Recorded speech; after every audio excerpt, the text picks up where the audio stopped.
Привет! Сегодня говорим про печку Viking Luma 5. 2,5 года назад мы установили ее в этот дом, протестировали, и много вопросов, как печки выглядят через 2,5-3 года после активной эксплуатации. Забегая немножко вперед, скажу, что в этом доме печка активно используется для отопления. Еще один важный вопрос, на который там не утихают споры, можно или нельзя использовать современную буржуйку для отопления.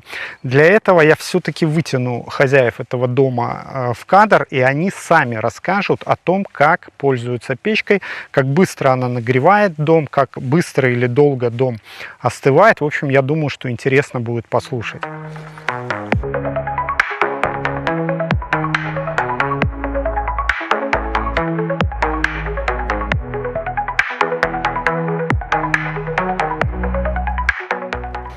Viking Luma 5. Относительно большой и относительно мощный камин из здания.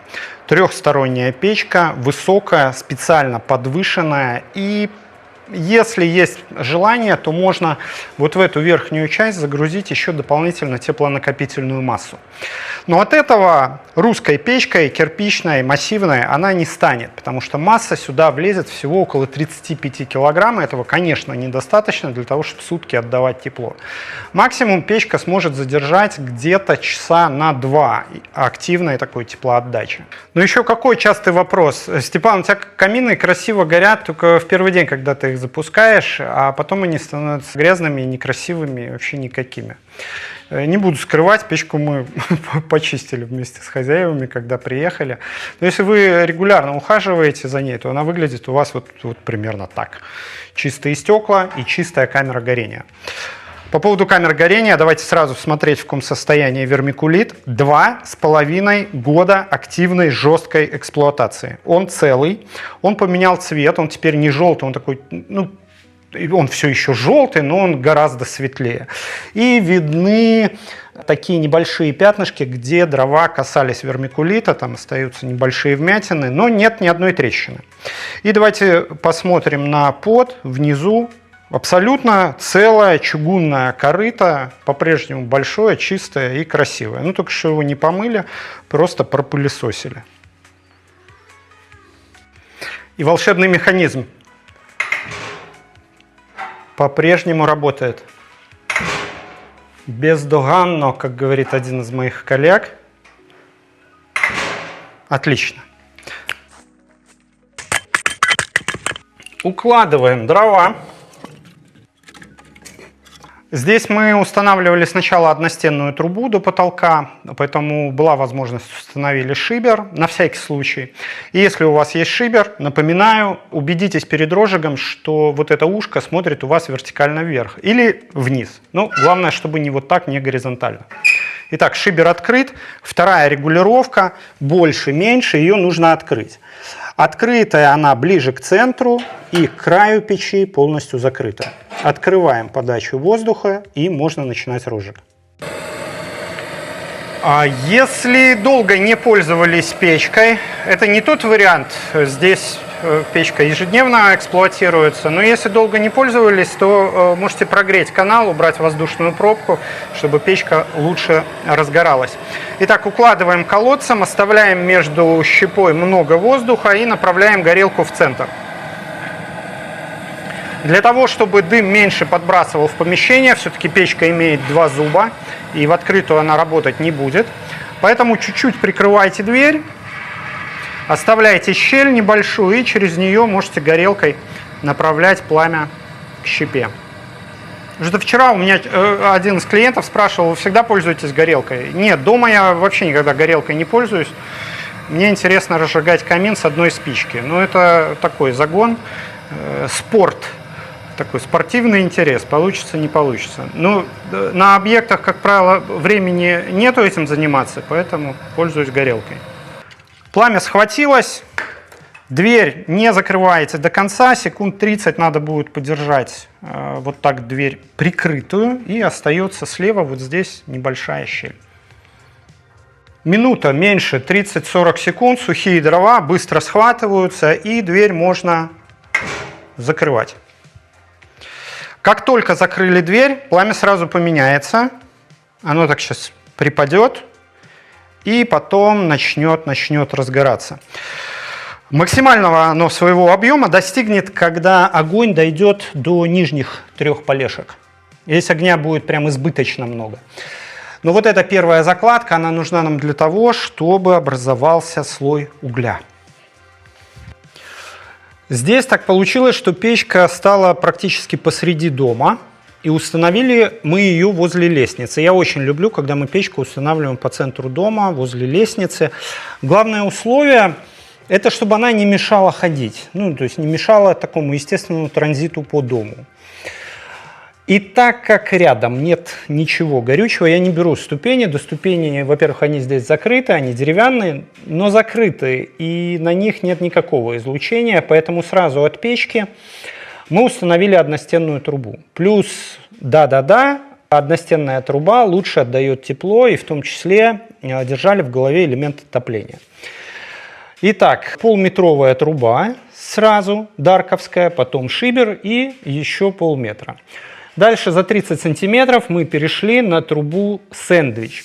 И выше, очень интересно, очень часто вы спрашиваете, а можно, чтобы труба не шла через верх, через 2-й этаж, потому что выглядеть она будет некрасиво. Я отдаю себе отчет, что здесь такой лофт-интерьер, здесь такой металлический двутавр, и вроде все располагает, но тем не менее, посмотрите, как черная, аккуратная труба выглядит на 2-м этаже.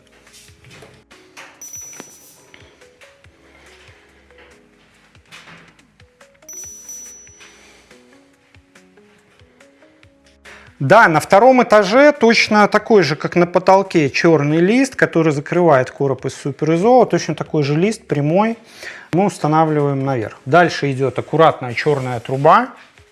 Печка работает полчаса. Вот так могу сделать. Через час, возможно, не смогу сделать. Может здесь разогреваться, подниматься температура где-то градусов до 70. Может быть, для обнимашек некомфортно. Но в целом труба безопасная, поэтому спальня не проблема, устанавливайте. И для прохода через кровлю лист будет большего размера, тоже черный мы его делаем. Большего размера почему? Потому что чем больше угол кровли, тем длиннее нужен лист для того, чтобы перекрыть короб 47 на 47 или 50 на 50. Вот так это выглядит. С черными балками вообще бомбически, но допускаю, что у вас будет чуть-чуть по-другому.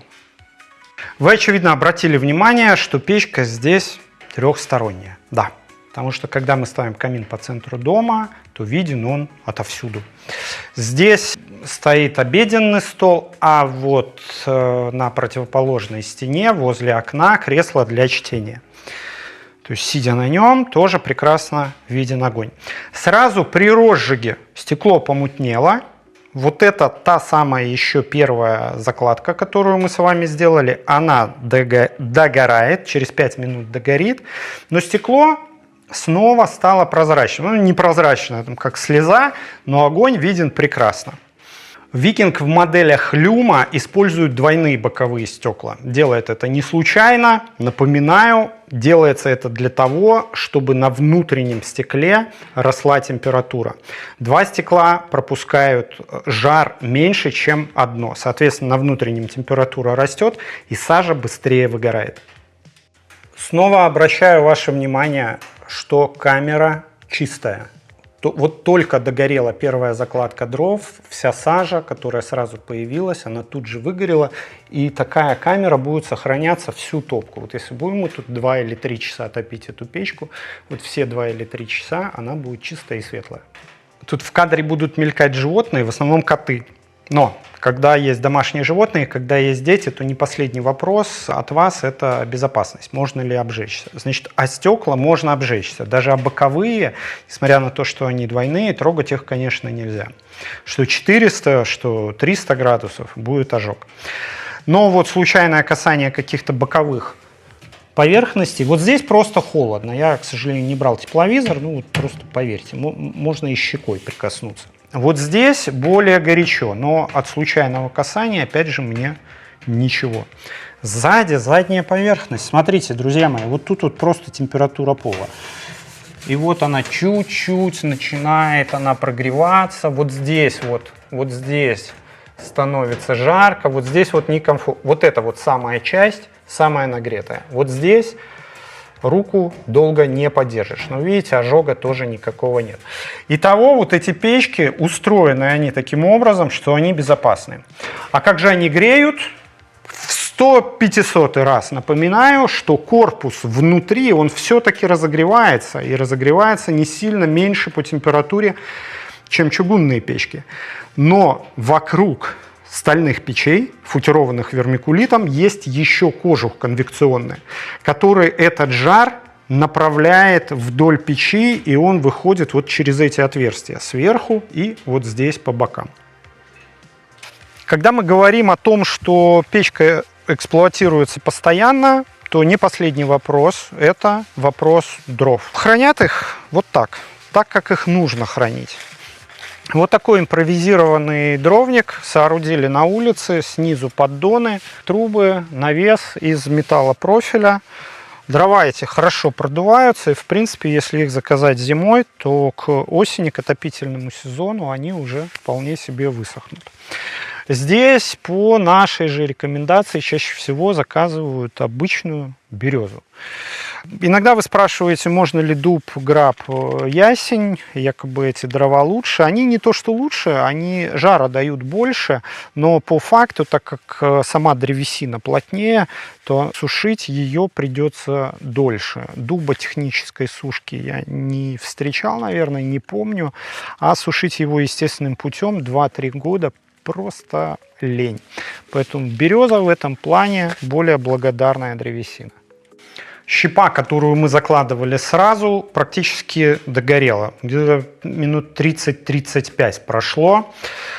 А ждал я именно окончания, когда сгорит полностью. Не собирался раньше закладывать дрова, чтобы показать излюбленный способ эксплуатации печи. Я пользуюсь печами именно так. При первой закладке я дожидаюсь, пока образуется слой угля, а потом заготавливаю там, 4, 5, 6 вот таких полешек на вечер. И сейчас вы увидите, что эта печка вот с таким хорошим объемом, панорамой огня займется этим огнем всего на одном полене. Итак, приоткрываем дверь, чуть-чуть сдергиваем на себя и медленно-медленно открываем для того, чтобы не тянуть на себя жар, дым и пепел. Итак, раскладываем посередине. Я забыл перчатки. Пользуйтесь в перчатках. Закрываем. Ничего делать не будем. Давайте, ну, может, займет там минутку, но вы посмотрите, как схватится легко вот такое березовое полено.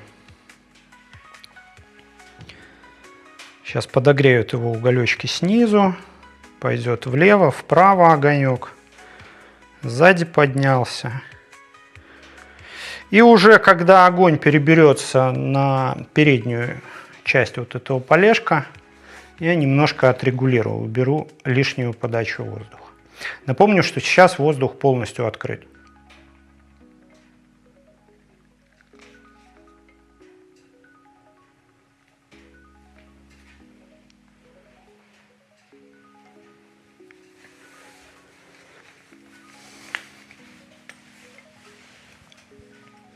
Да, это особенность хороших печей, это особенность скандинавских печей, что для работы стабильной, чистой не надо печку грузить постоянно, потому что регулярно вижу, как стоит печка, а в ней там 4-5 поленьев полметровых. Ну зачем? Понятно, что фаер-шоу можно исполнить в каждой печи, но на небольшой загрузке дров не в каждой.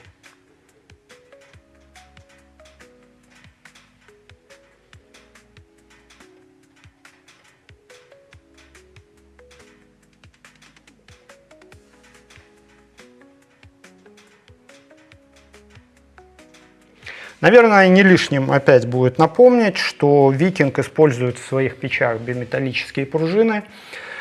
которая отвечает за подачу воздуха под колосник. То есть если печка уходит в перетоп, пружина раскручивается, закрывает нижнюю подачу воздуха, в печку вы не перетопите. Будет поступать воздух в очень ограниченном количестве, только через дождь газов и только на стекло.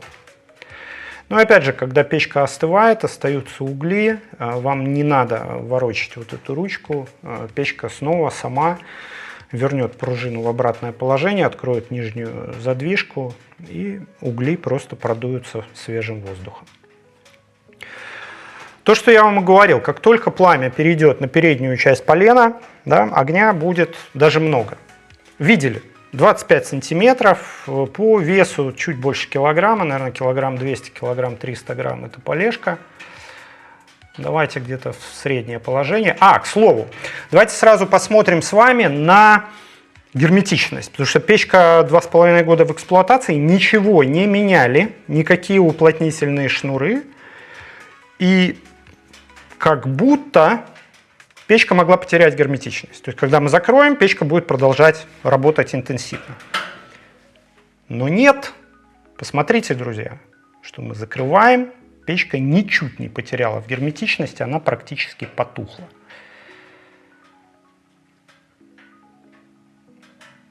Да, и по-прежнему хозяева могут устраивать себе тут всякие разные фаер-шоу с ней. Чуть-чуть рано для фаер-шоу, полено еще не раскрылось полностью, но общий смысл понятен.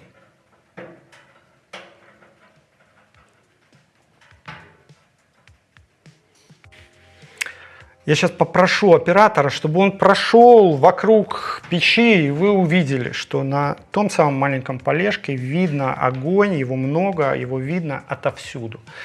И работает оно в среднем 30-40 минут. Если какое-то более-менее вот прям крупное полено, то иногда мне его хватает примерно на час.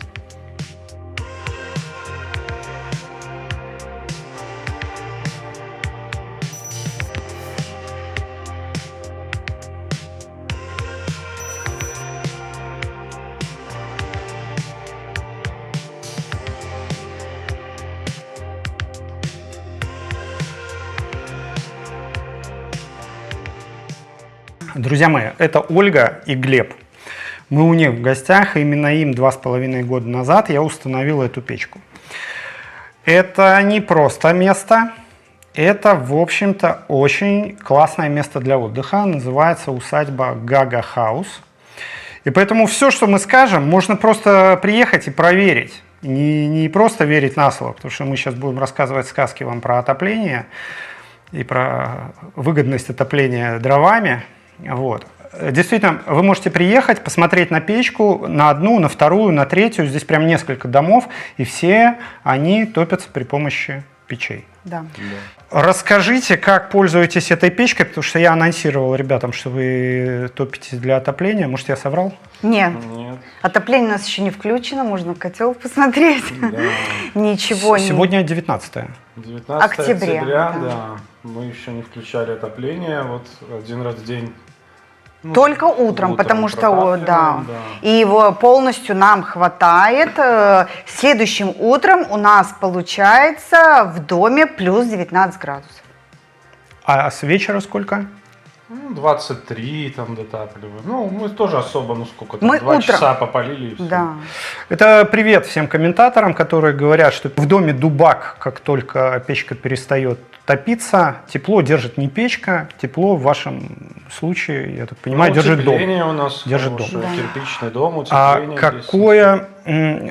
Какие стены, какое утепление? Кирпич, 1,5 кирпича керамические и 10 сантиметров парок. Парок. Да. Ну и вент-фасад, металл. И утепление по крыше? 20-ка. Там. Сколько уходит дров сюда? И, ну, можете ли вы посчитать примерно отдельно на дом? Тогда вопрос еще, когда топите, утром или вечером? Как утром. Долго? Топим утром. Один раз в сутки? Один раз в сутки, да. Потому что если вечером топить, но еще пока не так холодно вечерами, и нам достаточно. Потому что если подтапливать вечером, ну тогда уже жарко на ночь. Тогда надо проветривать все перед сном помещение. Потому Часа что два. Очень, да. А с утра мы, ну, прям не на всю мощь. Ну, получается, ну, вот такого размера я кладу, чуть-чуть растапливаю мелкими, и вот такого размера по очереди 4 штучки на среднем режиме. Все, и этого достаточно мне до следующих суток. Ночью у нас -2. Сейчас, вот последние дни. И это вы утром, сейчас вот было -2, да? Да, мы натапливаем утром, и нам хватает до следующего утра. 24 вечера, да. 19 утром. Да. Ну, нормально. И Это не, очень не хорошо. пользуетесь там ни конвекторами дополнительно? Нет, у нас тут нет только конвектора. водяной теплый пол, электрокотел, мы пока не Да. включаем. Будем до последнего. Да. Ну, Не включать. все, супер. Какие-то нюансы, пожелания, чтобы я приезжал, мусор выносил, стекла мыл? Убирать пепел. Вот, Да. мне нравится. Слушайте, я не хотел это в кадр вносить. В общем, мы когда приехали, здесь был пепел. Я говорю, как пользуетесь? Да супер пользуемся. Это самая И главная за часть. 2 то, что мы года, её за не 2,5 года люди вынесли пепел 1 раз. Да. Делайте это. Просто, Хорошо. Просто ну, нельзя. Во-первых, он летит, он горит, он наседает на стекле, он въедается в стекло, потом его там сложно чистить и так далее. Я понимаю, что вам огонь видно, высокий, и вам и это так не красиво, видно. и вам и так красиво, так но красиво. так же Да, красивее, да, согласитесь. конечно. Ухаживайте, просто ухаживайте за своими печками. Ну вот даже если вы друзья. ухаживать не будете, то в этом, то это, ну, он все равно от этого, он не меняет. Ну, он все равно, там все равно пламя красивое, он Тяга не горит, нарушается, да, да, тяга не нарушается. Какой бы он ни был забитый, он Всё равно всегда. работает, не дымит. Я его с одной спички зажигаю. Забыли, наверное, про площадь. Какая тут площадь? Какой объем? Площадь по полу 75 квадратов. Это по 2 этажам? По суммарно? первому. А, это по первому? Да. Общая площадь 120. 120. Да. Грубо говоря, здесь одна комната большая, и на втором И- этаже да. перегородок нет, кроме туалетной. Но важный момент, так как это специфический бизнес, который требует вашего присутствия здесь постоянно, то вам не очень напряжно протопить плюс 1 печку в своем Да. собственном доме. Если вы, друзья мои, уезжаете и вас там днями дома не бывает, то отопление вот такое дровами, печью, камином, это, скорее всего, не ваш вариант. И в первую очередь надо рассчитывать на котел, а печка уже такой, как вспомогательный, когда есть время. У нас электрокотел, поэтому, Теплый. да, теплые полы, поэтому мы его включаем чуть-чуть попозже. Максимально, До конца месяца продержимся. да, максимально все сейчас только печь, потому что электрокотел это не дешевое удовольствие. Так, Да и это красиво. так может попробуем всю зиму продержаться? Нет, так Есть нет. всегда какой-то спор особо какой-то Да. интересный. Еще важный момент, мы говорим о Беларуси. Это, в Беларуси не сильно меняется климат, на юге немножко теплее, там плюс 3-5 градусов, часто это Гомельская и в основном Брестская область. Минск, Минская область, Витебская, север, Гродно – это всегда плюс-минус одна и та же температура. То есть для Беларуси дотапливаться вот такой печкой – это нормальная ситуация. Как на крайних северах в России, я думаю, что нет. Там надо и утепляться, и отопление надо посерьезней, очевидно. Про саму печку. Да, Довольны? Недовольны? очень. Это не первый камин в вашей жизни. Не Это первый. 6-й. Вот это 6-й. После этого еще 3 у нас. Всего 9 каминов мы за жизнь ставили во всех своих разных домах. Но этим очень довольна. Первое, отмечу, что очень удобно то, что он все-таки высокий, то есть не нужно прямо сгибаться, это очень удобно. Большая топка. Дрова, да, мы не ограничены. Дрова сюда. мы не ограничены вообще в размерах дров. То есть какие привезли, сухие дрова, все идут, и неважно, круглейшие, тоненькие, Размер, или это длина, да. да. Все потихоньку, все хорошо горит. Ну и опять-таки очень красивое пламя. Потому что в разных каминах по-разному. Но здесь оно просто действительно очень такое необыкновенное. Давайте дадим перцу.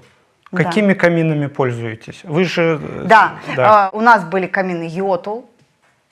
Это очень хорошие норвежские чугунные камины. Они на самом деле очень хорошие. У нас была дача. Она была, конечно, не настолько утеплена, как этот дом.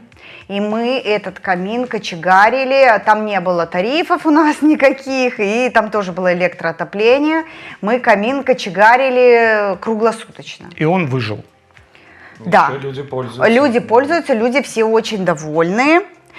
Но он такой скромненький, и как бы это камины более современные, в них больше возможностей, вот эта игра пламя, вот такие вот моментики, которые, ну, нам, живя в лесу и не общаясь практически с людьми, вот эти моменты очень важны, чтобы вот были какие-то такие штучки. Вот, поэтому мы как бы очень довольны. Ну, правда сказать, я и вам, и зрителям скажу. Да. Мусор не надо там жечь. Ну, Потом... просто его не трогали. Не трогаю. 2 года его не трогали. Я там нашел среди пепла спиральку от перекидного блокнота. Может быть такое, да. Что? От прошлого бизнеса Олиного. Да, это я потихоньку Блокноты. жгу. Да. Блокнот. Может быть, да. Глеб, вам как? Есть что добавить? Мне нравится очень. Он массивный такой, красивый. Пламя регулируется очень хорошо. Так, друзья мои, хотя заказчики контактные люди, постоянно с людьми общаются, но очень скромные. Поэтому мне интересно, мой интерес в том, чтобы вы, друзья мои, если вы белорусы, и даже если вы из России, и вы устали от санатория Сосны, то вы можете приехать и снять здесь несколько домов. Пожить с разными нашими печами, посмотреть, как они работают. Здесь есть баня есть? Есть. Купель есть? Шикарно. Горячая. Есть. Лес есть? Да. Экотропа, святые родники. Карьеры с чистейшей бирюзовой водой. Это кто знает, у нас под Солигорском есть очень красивые карьеры, которые, к слову, наверное, уже закрыли. Там не пускают и сейчас там, людей, да, не купаться, не тяжело фотографируются. Вот есть такое место, где можно еще и карьеры, и красиво, и купаться, и фотографироваться. Добро пожаловать. Пожалуйста, все покажем, все расскажем, по всем каминам проведем, расскажем свой опыт, который есть. А вы погреетесь. А они погреются. Всем нравится Гага-хаус, приезжайте. Итак, проектируем, комплектуем, монтируем, строим по всей территории Беларуси, Московской области, Ленинградской области. Проектируем, комплектуем и отправляем по всей территории России, также Казахстана и Киргизии. Есть у нас даже такой интересный специфический опыт.